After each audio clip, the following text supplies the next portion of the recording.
নমস্কার বন্ধুরা, আমার আজকে রেসিপি অরেঞ্জ কেক বা কমলা লেবুর কেক। তো কমলা লেবুর কেক বানাবার জন্য এখানে আমি 4টে কমলা লেবু ধুয়ে পরিষ্কার করে নিয়েছি।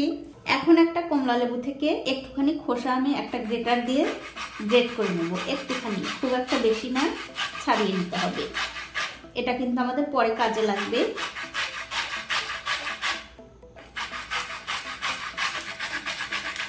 দেখুন, ঠিক এটুকু হলেই কিন্তু হয়ে যাবে। এখন এই কমলা লেবু থেকে খোসাগুলো খুব ভালো করে ছাড়িয়ে নিতে হবে।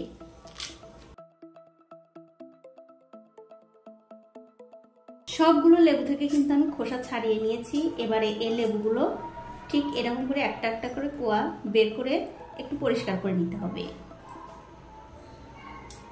তারপর এগুলো হাত দিয়ে চটকে রসটা বের করে নিতে হবে। আমি এখানে হাত দিয়ে চটকে এই রসটা বের করছি। আপনারা চাইলে কিন্তু মিক্সিং জারে দিয়েও এর রসটা বের করে নিতে পারেন।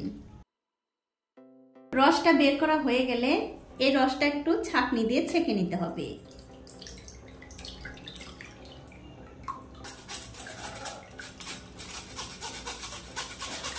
এখন এই কমলা লেবুর রসটা অন্য এক জায়গায় রেখে দিচ্ছি। এখন একটা মিক্সিং বলে নিয়ে নিচ্ছি 2টো ডিম, আর দিয়ে দিচ্ছি 1 বাটি চিনি। এবারে এই ডিম আর চিনিটা খুব ভালো করে ফেটিয়ে নিতে হবে। যতক্ষণ না এই চিনিটা ভালো করে গলে যাচ্ছে ততক্ষণ কিন্তু ফেটাতে হবে। ডিম আর চিনি কিন্তু আমি খুব ভালো করে ফেটিয়ে নিয়েছি। চিনিটাও কিন্তু ভালোভাবে গলে গেছে। এখন এর মধ্যে দিয়ে দিচ্ছি 1 বাটি সাদা তেল, আর দিয়ে দিচ্ছি 1 চিমটি পরিমাণে নুন। এবারে তেলটা দিয়েও এই ব্যাটারটা খুব ভালো করে ফেটিয়ে নিতে হবে।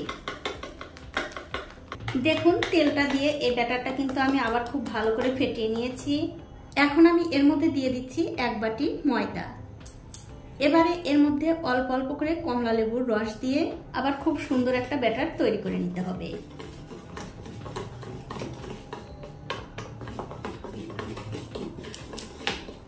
দেখুন, আমি কিন্তু এর মধ্যে অল্প অল্প করে কমলা লেবুর রস দিচ্ছি আর এই ব্যাটারটা তৈরি করে নিচ্ছি। তবে বন্ধুরা, কমলা লেবুর রসটা কিন্তু আমার সবটুকু লাগবে না, যেহেতু আমার কমলা লেবুর রসটা অনেক হয়ে গেছে।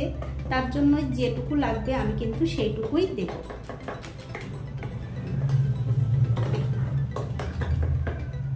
তবে বন্ধুরা, আমার মনে হচ্ছে এই ব্যাটারটা একটুখানি পাতলা হয়ে গেছে। তার জন্য আরো 1/2 বাটি ময়দা আমি দিয়ে দিলাম। আর তার সাথে দিয়ে দিচ্ছি যে কমলা লেবুর খোসাটা আমি গ্রেট করে রেখেছিলাম, সেই কমলা লেবুর খোসা।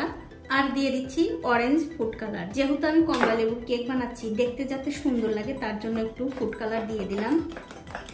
এবারে সবকিছু মিশিয়ে আবার এই ব্যাটারটা ভালো করে তৈরি করে নিতে হবে। আর বন্ধুরা, এই ব্যাটারটা কিন্তু একটু টাইম নিয়ে ফেটাতে হবে। যত বেশি ভালো করে এই ব্যাটারটা ফেটাবেন, কেকটা কিন্তু ততই ফুলবে। প্রায় 10 থেকে 15 মিনিট এই ব্যাটারটা ফেটিয়ে নিতে হবে। দেখুন, এই ব্যাটারটা কিন্তু আমি 10-15 মিনিট ধরে খুব ভালো করে ফেটিয়ে নিয়েছি। এখন এর মধ্যে দিয়ে দিচ্ছি সামান্য একটু বেকিং পাউডার আর একটু বেকিং সোডা। আবারও সবকিছু খুব ভালো করে মিশিয়ে নিতে হবে। সবকিছু আবারও খুব ভালো করে মিশিয়ে নিয়েছি। এই ব্যাটারটা কিন্তু হয়ে গেছে। আর বন্ধুরা, এই ব্যাটারটা কিন্তু ঠিক এরকম হবে। দেখুন, ঠিক এরকম ব্যাটারটা করতে হবে। আজকে আমি আপনাদের কেকটা এই ফয়েল পেপারে বানিয়ে দেখাবো। তার জন্য এর মধ্যে দিয়ে দিচ্ছি সামান্য একটু তেল। এখন এই তেলটা এই ফয়েল পেপারে খুব ভালো করে লাগিয়ে দিতে হবে। তেল কিন্তু আমি খুব ভালো করে ব্রাশ করে দিয়েছি। এবারে যে ব্যাটারটা আমি বানিয়েছি সেই ব্যাটারটা এই ফয়েল পেপারের মধ্যে দিয়ে দিতে হবে। তবে বন্ধুরা, খুব একটা ভরে কিন্তু দেওয়া যাবে না, অর্ধেকটা পরিমাণ দিতে হবে। তার কারণ হচ্ছে এই কেকটা ফুলে কিন্তু অনেকটা বড় হয়ে যাবে। অর্ধেকটা পরিমাণ ব্যাটার আমি দিয়ে দিলাম, মানে এই ফয়েল পেপারের অর্ধেকটা পরিমাণ দিয়ে দিলাম। আর বন্ধুরা, যেদিন আপনারা ফয়েল পেপারে এই কেকটা বানাবেন, অবশ্যই কিন্তু একটা নিলে হবে না, 2টো কিংবা 3টে একসাথে নেবেন, তাহলে একটু শক্ত হবে। এখন দেখতে পাচ্ছেন একটা কড়াই আমি আগে থেকেই ভালো করে গরম করতে দিয়েছিলাম। কড়াইটা কিন্তু আমি 5 মিনিট খুব ভালো করে গরম করে নিয়েছি। এবারে ফয়েল পেপারটা ধরে খুব সাবধানে বসিয়ে দিতে হবে। তারপর একটা ঢাকা দিয়ে প্রথম 5 মিনিট আমি আগে হাই হিটে এই কেকটা বেক করে নেব। আর এই যে বাকি ব্যাটারটুকু আমি অন্য একটা বাটিতে দিয়েছি, এই বাটির মধ্যেই আমি বেক করে নেব।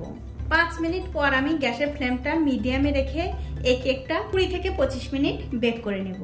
ঠিক 25 মিনিট পর আমি ঢাকাটা তুলে নিচ্ছি। আর দেখুন কত সুন্দর কেক ফুলেছে, একদম কিন্তু ফুলে টইটুম্বুর হয়ে গেছে। এবারে একটা কাঠি এই কেকের মধ্যে দিয়ে দেখবো যে এই কেকটা সেদ্ধ হয়েছে কিনা। দেখুন কাঠিটা কিন্তু পরিষ্কার বেরিয়েছে, তার মানে এই কেকটা ঠিকঠাক সেদ্ধ হয়ে গেছে। এবারে গ্যাসের ফ্লেমটা বন্ধ করে দিয়ে এটা খুব সাবধানে তুলে নিতে হবে। তুলে নিয়ে একটু ঠান্ডা করে তারপর আপনাদের দেখাচ্ছি। দেখুন কেকটা কিন্তু আমি ভালো করে ঠান্ডা করে নিয়েছি। আর বন্ধুরা, যখন আপনারা কেকটা যে কোনো পাত্র থেকে বের করবেন, একদম ঠান্ডা করে কিন্তু বের করবেন, তাহলে কেকটা খুব ভালোভাবে উঠে আসবে। দেখুন কত সুন্দর কেক হয়েছে। এবারে এই কেকটা আমি আপনাদের একটু কেটেও দেখাচ্ছি কতটা সুন্দর হয়েছে। আর আমি যে বাটিতে কেকটা বানিয়েছিলাম সেটা আমার ছেলেপুলে খেয়ে নিয়েছে, এতটাই ভালো লাগে এই কেকগুলো, যা বলার মতো না। এরকম করে পিস পিস করে কেটে আপনারা বাচ্চাদের টিফিনেও কিন্তু দিতে পারেন।